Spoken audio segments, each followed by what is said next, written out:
ఒడిగట్టినటువంటి చంద్రబాబు గారు ప్రపంచంలోనే ఏ రాజకీయ నాయకుడు ఇంత రాక్షసీయంగా వ్యవహరించినటువంటి వ్యక్తి లేనే లేడు.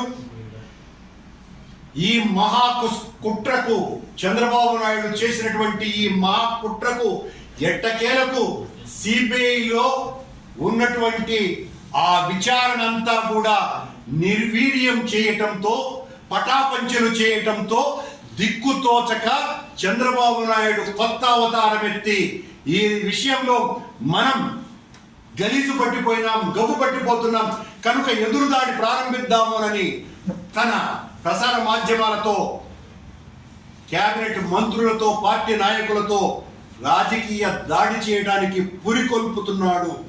చంద్రబాబు చేసినటువంటి నిరాధారమైనటువంటి అసత్యాల పునాదుల మీద చంద్రబాబు, ఆయన ప్రసార మాధ్యమాలు, పవన్ కళ్యాణ్ నిర్మించినటువంటి కోట కూల్చకుండా పోరు హైందవ సంస్కృతిని ప్రేమించే వాళ్ళందరూ కూడా అని ఈ సందర్భంగా గుర్తు చేస్తున్నా.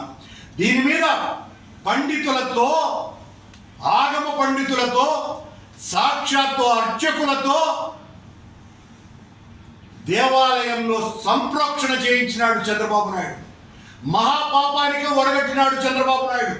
కొండ మీద లడ్డులో ఆవు కొవ్వు కలిగింది, పంది కొవ్వు కలిసిందేనని సాక్షాత్తు వెంకటేశ్వర స్వామి ఆలయంలో 4 అర్చక కుటుంబాలు, దైవంతో సమానంగా పూజింపబడేటువంటి 4 అర్చక కుటుంబాలతో సంప్రోక్షణ చేయించినాడు. స్వాములు, మీరు కూడా మేల్కోవాలా. చంద్రబాబు చేసేటువంటి ఈ అడ్డమైనటువంటి నీచపు కార్యక్రమాలకు తల ఒగ్గకండి.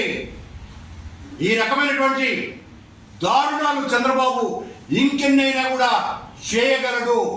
దీనికి కొంతమంది మఠాధిపతులు కూడా మాట్లాడడం మనకున్నటువంటి దౌర్భాగ్యం తప్ప మరొకటి కాదు.